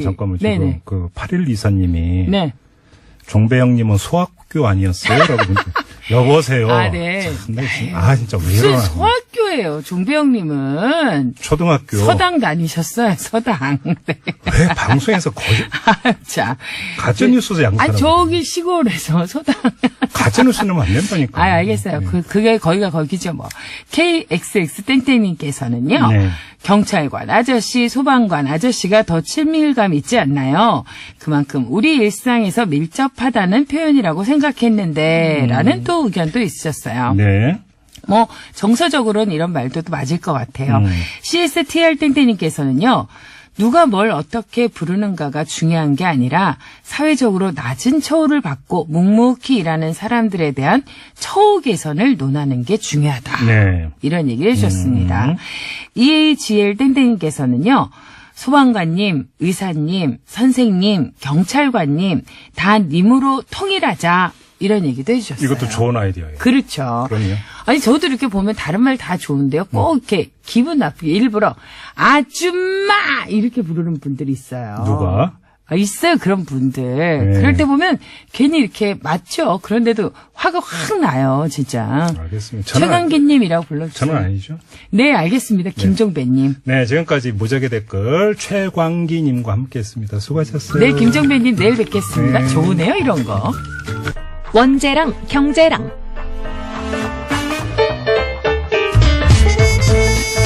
네, 랩 2050의 이원재 대표 연결합니다. 여보세요. 네, 안녕하세요. 예, 안녕하세요. 오늘 한국GM 군산공장 얘기를 하지 않을 수가 없는데요. 가장 걱정되는 건 역시 경제 고용 효과 아니겠습니까? 그렇죠. 일자리 문제가 아주 심각하죠. 네. 직접 고용하고 있는 분들이 한 2,000명 되고요. 생산직 직원들이죠. 네. 그리고 공장 폐쇄 결정 이미 했으니까 그 뒤에 이제 희망퇴직 절차를 이분들은 밟게 되지 않을까 이런 생각이 일단 들고요. 네. 또 말고 이제 협력사들이 있는데요. 네. 보통 이제 자동차 협력사들이 1차, 2차, 3차, 어떤 때는 4차, 5차까지 막 나가지 않습니까? 그렇죠. 예. 1차, 2차만 따져봤더니 이 군산공장의 협력사들이 135개사 1,700명 근무 중이라고 이야기를 하네요. 예. 그러면 2차까지만 합쳐도 이 본사에 있는 직원들하고 하면 12,700명.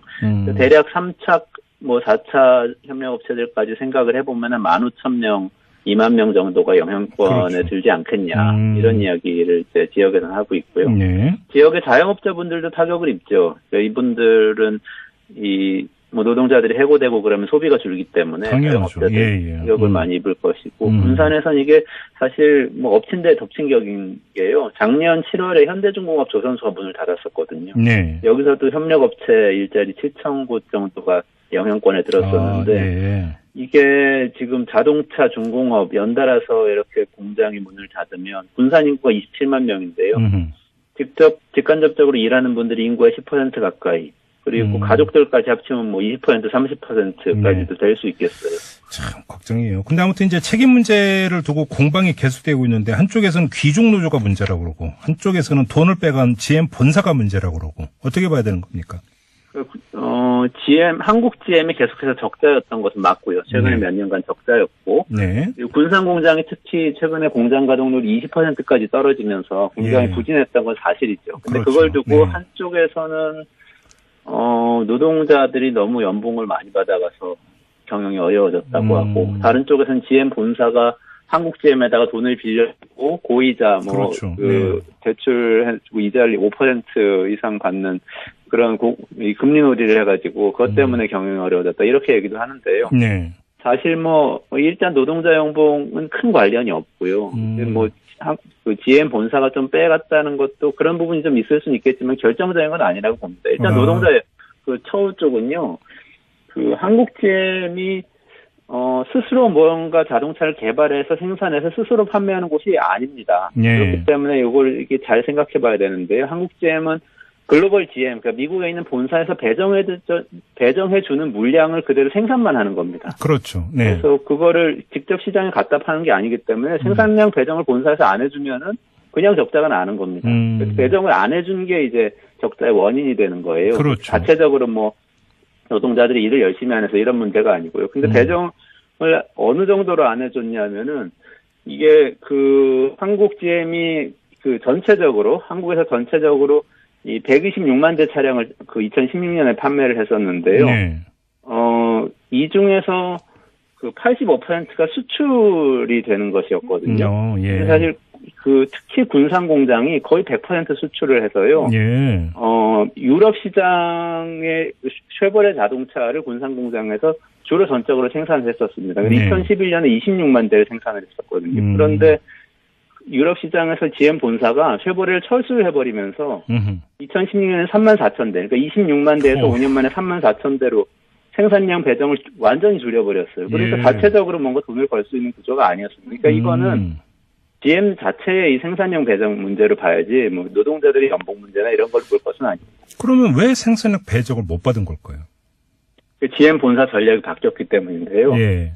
작년 10월에 공식적으로 발표를 했습니다. GM 본사가 앞으로 100% 전기차로 가겠다. 했거든요.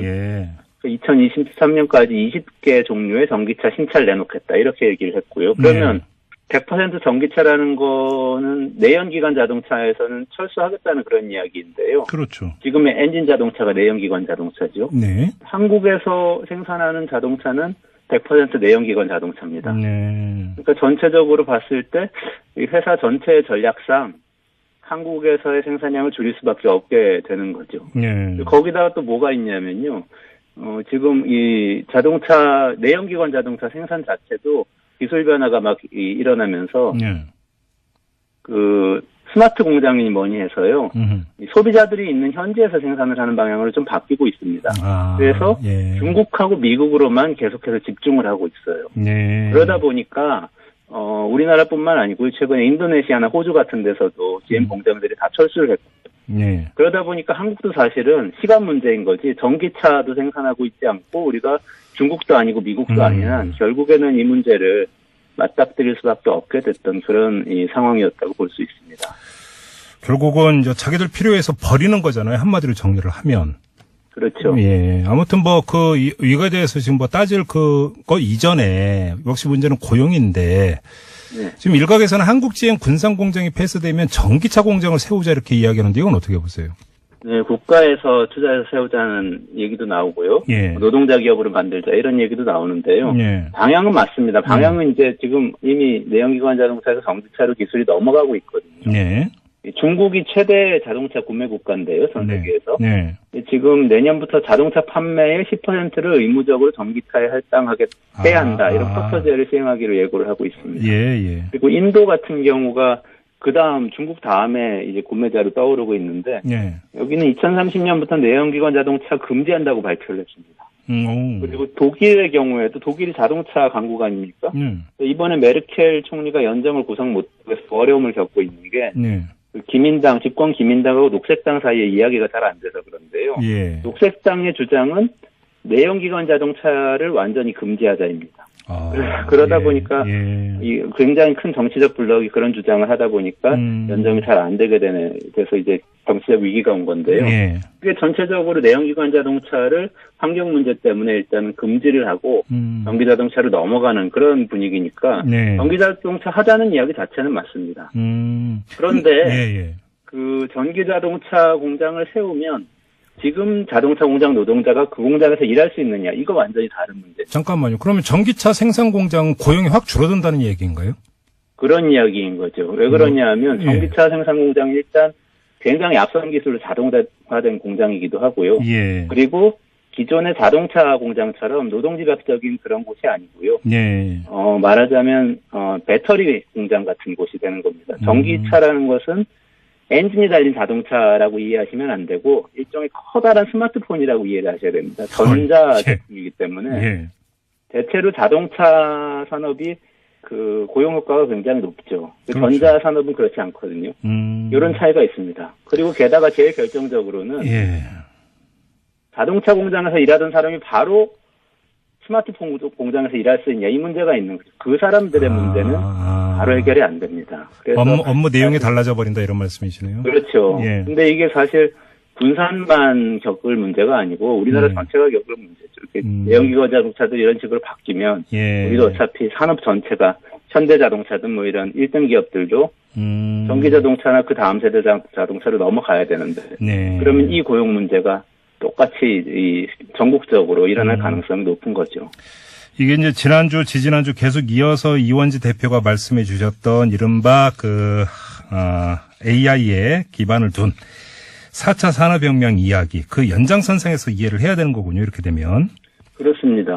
그래서 이런 것에 대응하기 위해서 예를 들면 독일 같은 경우에는 노동시간을 단축하고 고용을 유연하는 대신에 사회복지와 사회안전망 강화하고 또 노동자들을 이 국가에서 책임지고 학습시켜서 직업을 전환하도록 해주고 이런 지원 정책이 같이 진행이 되고 있고 미국 실리콘밸리 같은 곳에서는 기본소득제 누구한테나 그냥 태어난 것만으로도 소득을 보장해줘야 된다 이런 기본소득제 논의도 같이 진행되고 이런 정책 논의가 계속 나오는 거죠. 그러면 좋은데 그래도 사람은 일을 해야 되는 거 아닙니까?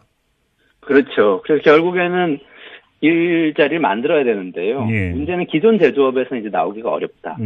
이런 문제가 있는 것이니까 제 생각에는 우리가 많이 이야기하는 이 협동하고 그리고 사회적 가치를 중시하는 사회적 경제라든지 또는 이제 전문가들이 프리랜서로 같이 일하면서 자기가 원하는 시간만큼 일하게 자기 전문성을 파는 그런 기기 이코노미라든지 이런 곳들에서 일자리가 많이 나올 것이 아닌가 이렇게 생각을 할 필요가 있을 것 같습니다. 근데 프리랜서 분들한테 이런 이야기하면은 그 속 모르는 이야기 그만하라라고 이야기하는 분들 많은 거 알고 계시죠? 겉만 번지르르 하지 아무것도 아니다 이렇게 얘기하는 분들 많거든요. 맞습니다. 그래서 사실은 프리랜서라든지 사회적 경제에 정부에서 특별히 신경을 써야 되는 부분들이 있습니다. 정책적인 건데요. 예를 들면 지금 일본에서 논의를 하고 있는 게 프리랜서들에게 기초적인 소득을 보장해주자 이런 논의가 나옵니다. 워낙 상황이 열악하기 때문에 시장에서 너무 가격을 후려치면 거기에 뛰어든 것만으로도 좀 보상을 해줄 필요가 있다. 이런 논의도 나오고요. 그렇죠. 좀 더 많이 나오는 논의는 4대 보험을 보장을 해주는 겁니다. 그거가 좀 더 지불을 해서 일을 하는 분들은 파트타임으로 일하거나 계약직으로 일하더라도 모두 4대 보험 혜택을 받을 수 있도록 해주자. 이런 논의가 나오고요. 또 한 가지 이제 특히 사회적 경제인데요. 마을공동체나 협동조합이나 사회적 기업 같은 곳에서 일하는 분들이 조금 이 기존의 영리기업에서 일하는 분들만큼 혜택을 받을 수 있도록 사회적 투자라든지 정부의 구매라든지 이런 것들이 적극적으로 이루어지도록 할 필요가 있다.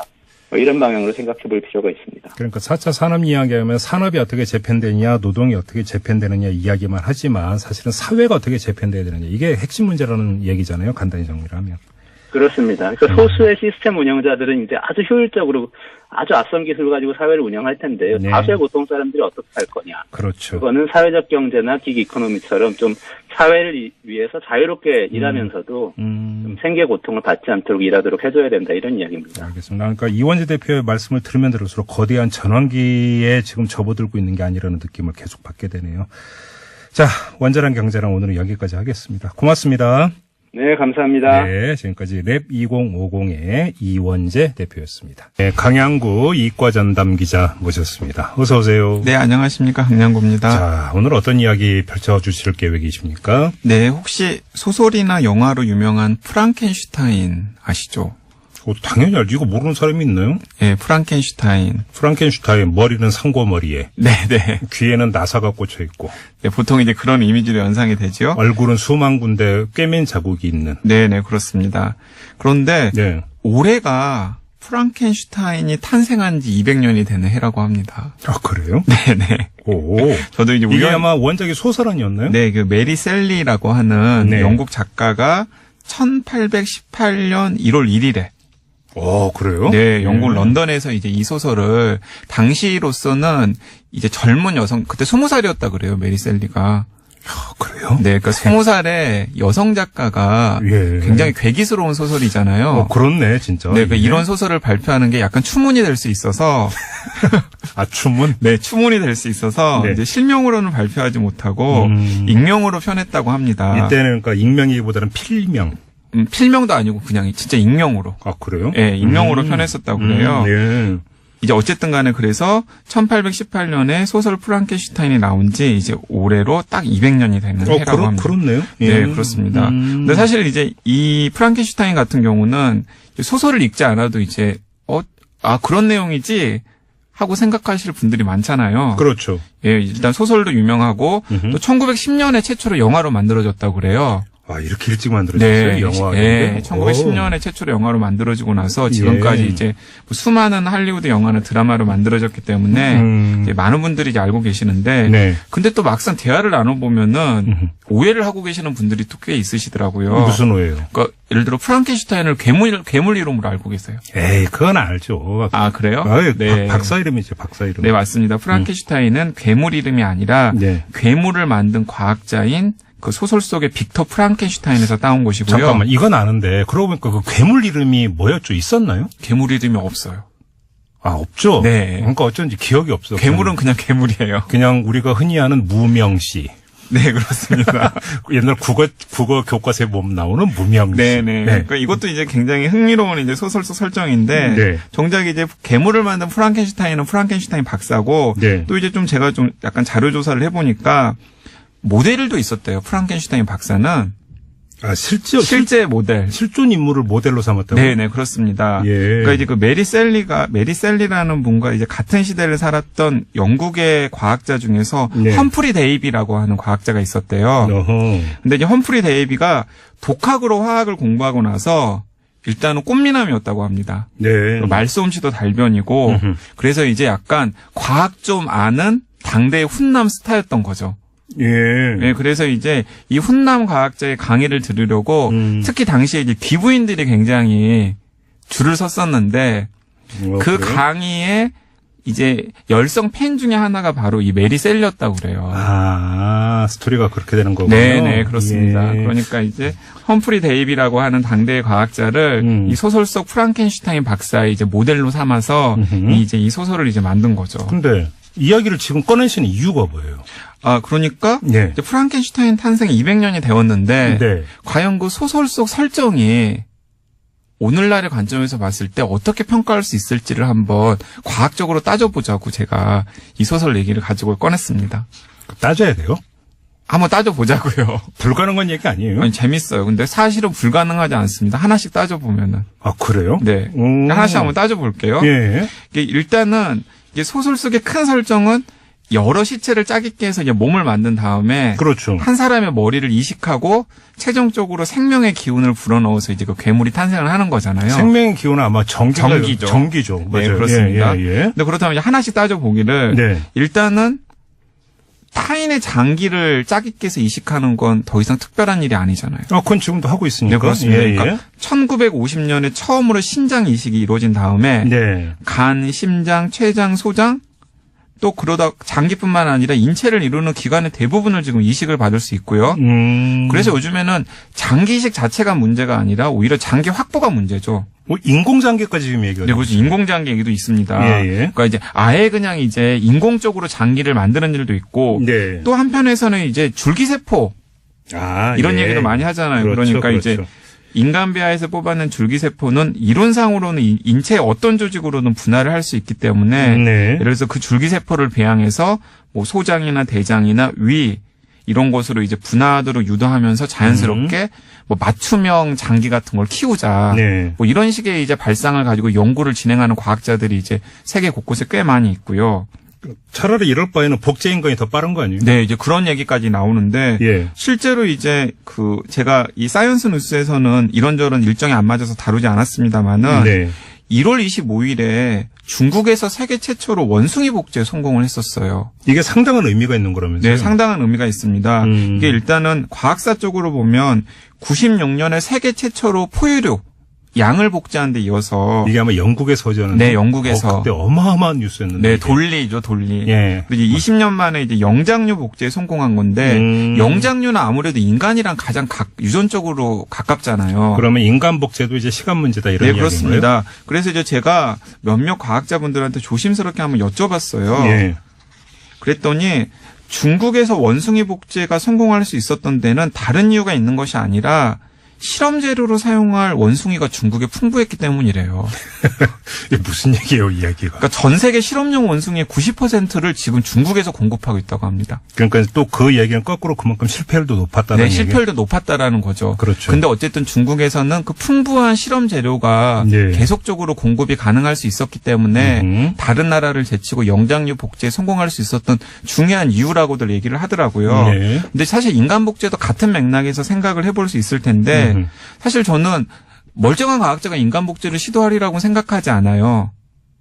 그렇게 보세요? 네, 저는 그렇게 생각합니다. 왜 그렇게 낙관적으로 보세요? 네, 그런데 이제 어떤 과학자가 충분한 자본, 네. 그러니까 돈을 누군가가 충분히 대고, 예. 그리고 또 풍부한 자원을 확보할 수 있고, 네. 절실한 동기만 가지고 있다면, 절실한 동기는 개인마다 다 갖고 있습니다. 네, 절실한 동기만 가지고 있다면 인간 복제도 가능하리라라는 게 많은 분들의 의견이더라고요. 근데 그러니까. 사실 뭐 이 이야기는 강양구 기자가 지금 여기서 설명을 안 해도 네. 수많은 영화가 나왔잖아요. 사실. 네, 그렇습니다. 사실 개인적으로 제일 걱정스러운 것도 바로 그 영화나 소설 속 설정이 현실이 되는 일인데요. 네. 예를 들어서 인간 복제가 기술적으로 가능해진다면 저는 이런 일 가능할 수 있을 것 같아요. 예를 들어 돈이 많은 부자가 자신이 앞으로 당할 사고라던가 네. 혹은 질병 등에 대비해서 자신의 복제인간 스페어를 만들어 놓는 일. 그게 영화 저 알아요. 네. 아일랜드 맞습니다. 그렇죠. 예. 그러니까 2005년에 나온 영화 아일랜드가 그런 설정이었고요. 네. 근데 그게 그 아일랜드를 제작한 사람들의 머릿속에서만 나온 게 아니라 또 같은 해에 나를 보내지 마라고 하는 소설도 나왔었거든요. 아, 그건 처음 들어보네. 아, 네. 그런 소설이 있었어요? 네, 그런 소설이 있었어요. 예. 그 소설의 주인공들도 사람의 치료용으로 길러지는 복제 인간들이 주인공이에요. 근데 이 소설을 쓴 작가가 바로 작년에 노벨 문학상을 받은 영국의 작가 가즈오 이시구로입니다. 아, 그렇군요. 네. 자, 근데 일단 인간 복제 이야기는 알겠고 네. 프랑켄슈타인으로 다시 돌아가면 머리를 이식하는 거잖아요. 네, 그렇죠. 근데 지금 제가 얼마 전에 외신에서 봤어요. 머리 이식이 시도된다는 이야기.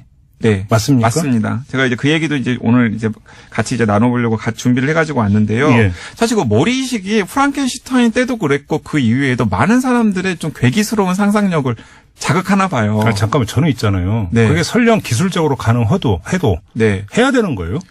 이제 그 얘기도 제가 좀 이따가 드릴 텐데, 아, 예. 저도 약간 부정적인데, 네. 제가 그 기록을 살펴봤더니 일단은 1908년에 사람한테 할 수는 없으니까, 네. 개 한 마리의 머리를 다른 개의 목에 붙이는 실험이 있었고요. 아, 그런 실험이 있었어요? 네, 그런 실험이 있었고 1970년에는 이제 미국의 한 과학자가 원숭이 머리를 다른 원숭이의 몸에 이식하는 실험을 또 했었다고 그래요.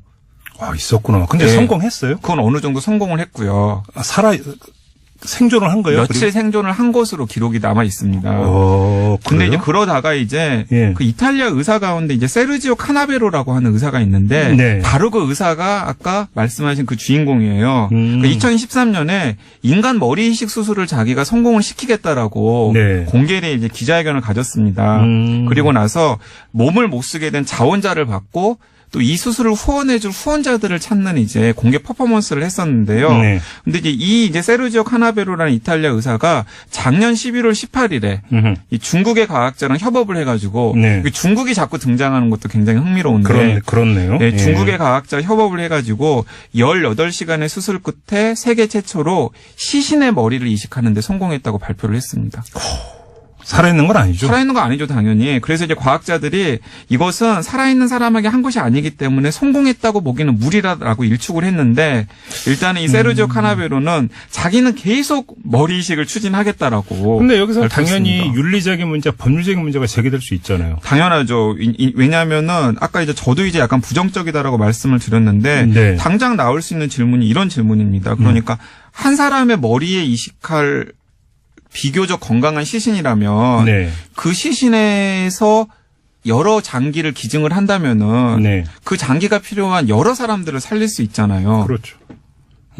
예, 그러니까 이제 이런 여러 가지 점들을 고려를 하면은 과연 이 인간 머리 이식이라는 게 도대체 누구를 위한 무엇을 위한 연구인지에 대해서 저희가 한번 그러니까요. 진지하게 따져볼 필요가 있는 거죠. 혹시 영화 채피 보셨어요? 채피란 영화는 저는 보지는 못했어요. 영화 채피. 네. 그러니까 로봇이죠, 로봇. 네네. 로봇인데 사실은 사람의 어떤 하나의 인격체의 정체성이 무엇인가 그걸 기억을 하고 본다면 네. 기억을 소프트웨어처럼 추출을 해서 다른 로봇의 몸체에 그거를 입력을 하는. 네. 좀 그 영화, 야, 이것도 그럴듯하다 생각이 드는데. 그런 식의, 제가 지금 이제 오늘 방송에서는 이제 그 인공지능이라던가 로봇 얘기는 네. 또 이제 그것까지 다루면은 너무나도 긴 이야기가 되기 때문에 그러니까. 다루지 않았는데 사실은 그런 것까지를 염두에 둔다면은 예. 사실 방금 그 말씀하신 뭐 기억의 이식이라던가 이런 것들까지도 이런 상상력까지도 이제 저희가 한번 생각을 해본다면은 네. 사실 200년 전에 나온 프랑켄슈타인 소설 속에 나온 여러 가지 설정들이 은근슬쩍 지금 거의가 다 현실이 되어버렸다라는 겁니다. 그러니까요. 그럼 그 문제도 나중에 한번 좀 다뤘으면 좋겠는데. 네. 그 유명한 줄 베르느의 해저 이말리. 네네. 처음 나왔을 때 뭐 사람들이 콧방귀 꼈다면서 뭐 말도 안 되는 소리 하냐고. 근데 지금 뭐 해저 이말리에 나와 있는 모든 것들이 거의 다 현실이 되었지 않습니까? 그래서 드리는 말씀이죠. 예. 근데 여기서 이제 마지막으로 이제 방송 마무리하기 전에 네. 다시 저희가 한번 생각해 볼 거리가 있는데 아까 그 소설 속 프랑켄슈타인 박사가 막상 자기가 만든 피조물에게 이름을 지어주지 않았다. 네. 그게 저는 굉장히 의미심장한 일이라는 생각이 들거든요. 그걸 어떤 뜻으로 읽는데요? 그러니까 이제 막상 괴물을 만들고 나서 눈빛을 마주치고 나니까 너무 무서운 거죠. 내가 도대체 무슨 일을 한 거지? 저는 이게 이제 그 소설 속 프랑켄슈타인의 뒤를 따르는 수많은 과학자들이 경청해야 할 대목이라고 생각을 합니다. 과연 자신이 만든 피조물과 떳떳하게 눈을 마주칠 수 있을까? 그러니까요. 네. 자, 그러니까 한번 오늘의 얘기는 이거죠. 어디까지 가야 되느냐. 네. 이 문제 아니겠어요? 여기에 대한 또 사회적 합의와 윤리적인 기준이 있어야 맞습니다. 된다. 바로 이 점을 지적하신 네. 것 같습니다. 자, 사이언스 뉴스 오늘은 이렇게 마무리하고 강양구 기자